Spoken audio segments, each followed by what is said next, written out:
Hey everybody, and welcome back to this channel, or if this is your first time here, I'm really glad you're joining us. I'm Dr. Alan Johnson, and on this channel, I talk about the mind, well-being, productivity, and change for thinkers, makers, and everyone in between. And today I want to talk about how we can train our brain for better habits using some of the tools and tricks we can gain from studying neuroscience. Because self-improvement isn't just about willpower. It's about working with our brains, wiring, and making positive changes that stick. Once we understand how habits are formed up here and how our brain reinforces them, we can really begin to make self-improvement feel almost completely effortless. So let's break down the science and show you what you can do to build better habits that last. So let's first talk about what's known as the habit loop, the process that our brain goes through when it is forming new habits. And there are three parts to this. The first part is the cue or trigger.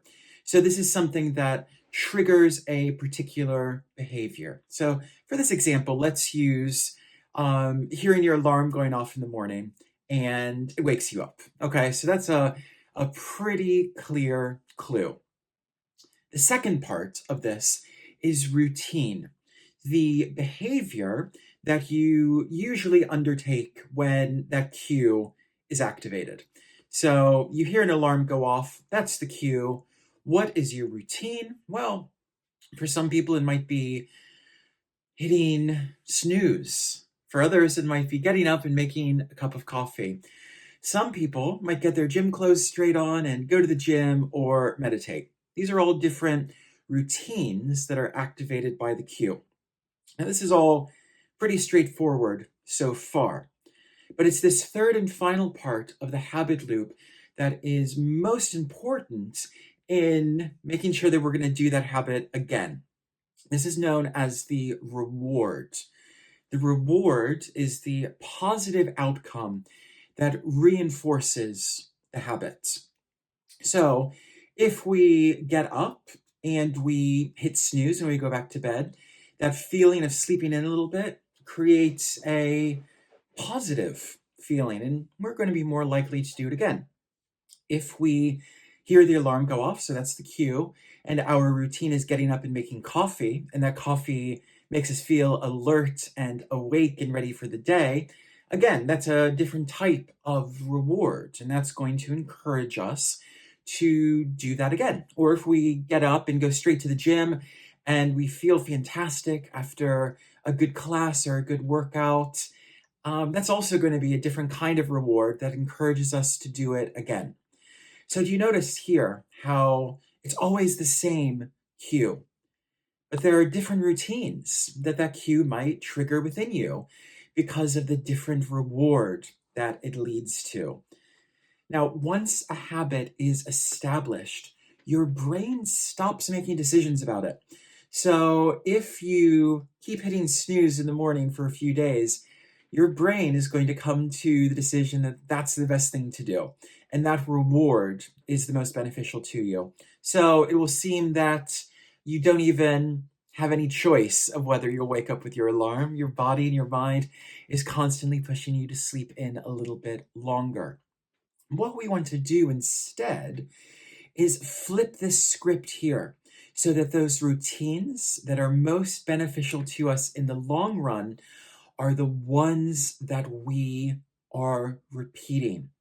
So how do we do that? Remember, the cue here doesn't change. The cue in this example is the alarm clock going off in the morning, but there could be lots of other cues. It might be hearing your phone ring or vibrate. It might be coming home after work. It might be getting off the phone with a difficult work phone call. It might be going out and meeting with friends after work.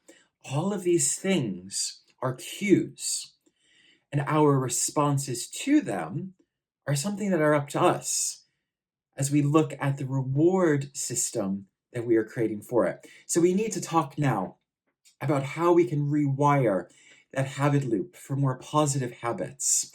And this relies on something called dopamine. Dopamine is our brain's motivation chemical, and it drives habit formation by reinforcing positive outcomes. So, when you succeed at something, so let's say, the alarm goes off, you get up and you go to the gym and have a great workout, your brain releases dopamine. That dopamine makes you feel good, which encourages you to repeat the behavior. And over time, the brain starts releasing dopamine in anticipation of the reward, not just after it. And that's what really makes the habit stick. So over time, you begin to feel good just with the thought of getting up and going to the gym, in the same way that you might feel good about the thought of just staying in bed for a little bit longer. And here's the trick: your brain can't tell the difference between good and bad habits. Your brain reinforces whatever creates a reward. That's why bad habits like scrolling on your phone or stress eating are so hard to break, because they immediately give you a dopamine hit. So the solution to this, and what we need to do, is to make healthy habits feel rewarding in the moment to build them successfully. So we need to work with our brain to create lasting habits. And here are 3 ways that we can do this. Okay, these are 3 ways that we can begin to reframe that habit loop. Number 1, make the cue obvious. So habits stick when the trigger is really clear and consistent. So do you want to work out more? Then lay your workout clothes right next to your bed, so it's the first thing that you see in the morning. Do you want to drink more water? Then keep your water bottle with you throughout the day. The more obvious the cue, the easier it is for your brain to connect it to the behavior. So we want to create an effortless movement from cue to behavior to rewards, and making sure that these are healthy habits that we're supporting. So the second tip here is to make the reward immediate. Our brain craves instant gratification. This is an ancient survival mechanism that kept our species alive. And if the reward feels too far away, your brain is not going to reinforce that habit. Your brain will subconsciously be scanning for something that will provide a quicker hit of dopamine for you. So break it down into small, immediate rewards. So after a workout, give yourself a small reward. So, it's not eating junk food or something like that, but that small reward might be listening to your favorite podcast or having a special smoothie.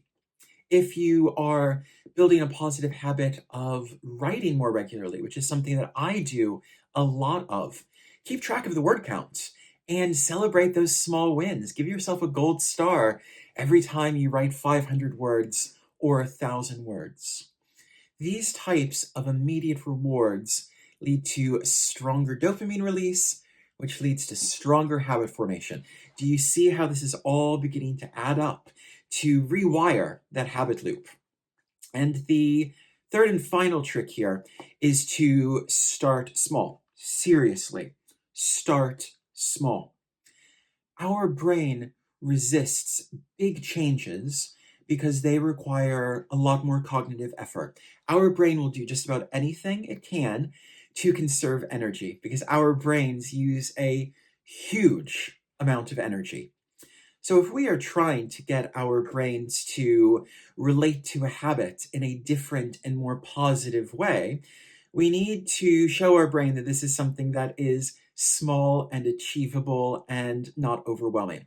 So, do you want to start a daily yoga practice? Great. Then start with 5 minutes. Do you want to meditate daily? Fantastic. Then meditate for 2 minutes. What happens in both of these examples, especially if we're new to something like yoga or meditation, is our brain will unconsciously be seeing this thing that we want to do as something that is big and something that we need to resist doing. Okay. So if we were going to say to ourselves that we were going to go to an hour-long yoga class 3 or 4 times a week and we had never done yoga before, that feels like a big thing to our brain. If we were going to say that we were going to sit with our eyes closed in silence for 20 minutes, that feels like a big thing to the brain. Those are achievable. Those are things that you can absolutely develop the habit to do. But rather than diving in at the deep end, start with 5 minutes. Find that 5-minute yoga routine on YouTube or do 3 rounds of sun salutations. If you want to develop a regular meditation practice, set a timer on your phone for 2 minutes and just sit and count the breath for that time. Starting small begins to show the brain that this is something that it is absolutely able to achieve. So when we are creating these new positive habits, we are literally changing how we interact with the world. And these more positive habits are becoming part of who we are. So we have our cue, which is that trigger, that reminder, which leads to a behavior, and we want that behavior to be good for us in the long run, which then leads to the reward. So there you have it, the neuroscience behind self-improvement and developing better habits.